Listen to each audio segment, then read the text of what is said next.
Welcome to today's video. What if the truth was buried in a grain sack? What if a single silver cup could reveal everything about a man's past and his brothers' hearts?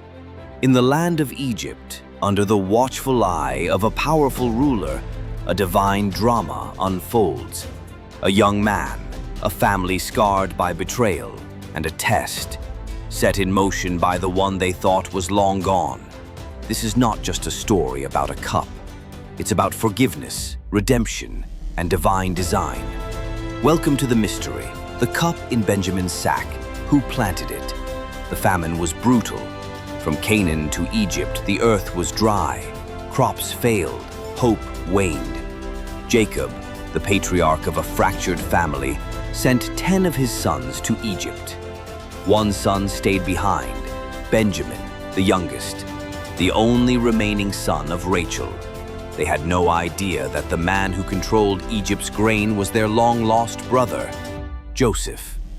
Years ago, they had sold Joseph into slavery. Now, he stood before them, second in command of Egypt, robed in power, speaking a foreign tongue, his identity hidden. Joseph recognized them instantly, but they did not recognize him.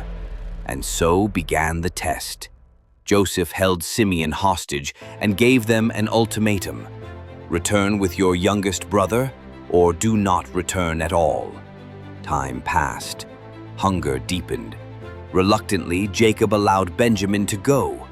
Judah, the very brother who once suggested selling Joseph, now swore to protect the youngest. When they returned, Joseph welcomed them with a feast.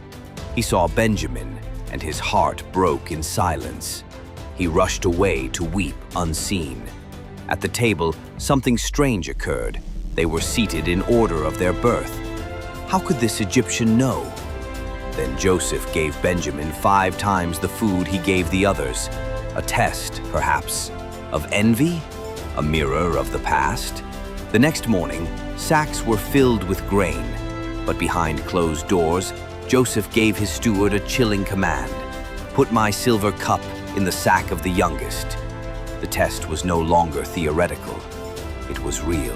The brothers had barely left the city when Egyptian soldiers raced after them. The accusation came swiftly.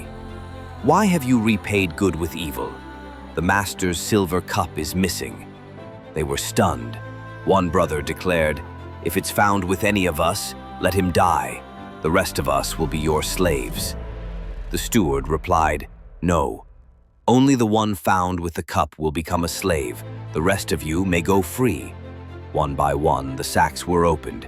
Reuben, Simeon, Levi, nothing. But when they opened Benjamin's sack, there it was, the gleaming silver cup. A deafening silence fell. Then came wails of grief. They tore their clothes, not just Benjamin, but all of them, and they returned to the city. He told Joseph of their father, of Benjamin's preciousness, of their family's fragile sorrow. He spoke not of blame, but of love, of responsibility.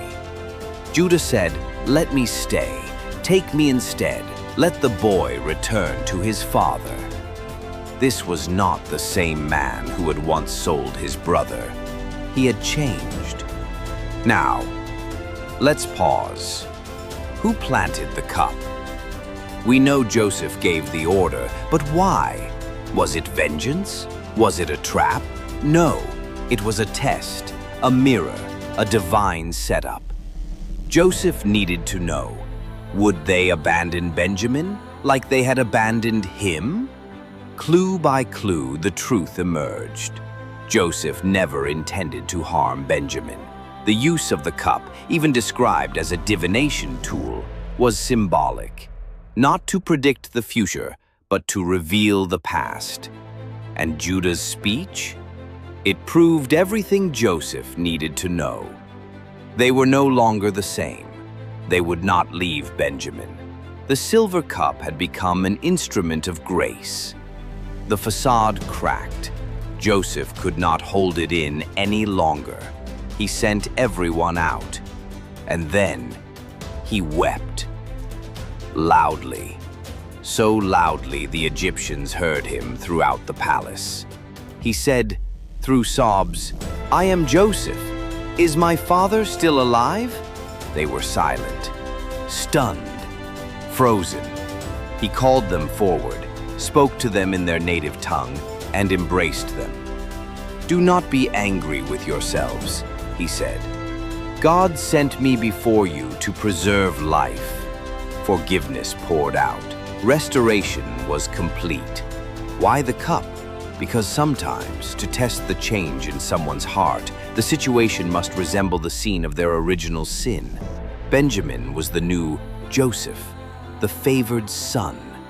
The test was, would the brothers protect him or repeat the past? They protected him. The cup revealed it all. Not as a tool of punishment, but a vessel of revelation, a sacred mirror. Maybe in your life, there's a cup in your sack, a situation that feels unfair, a burden you didn't choose, a test you didn't expect. But what if it's not meant to break you, but to reveal who you are now, to show the change inside of you, to prepare you for something greater? The cup in Benjamin's sack marked the beginning of a family's healing. And maybe, just maybe, the trial you face now is the threshold to your own restoration.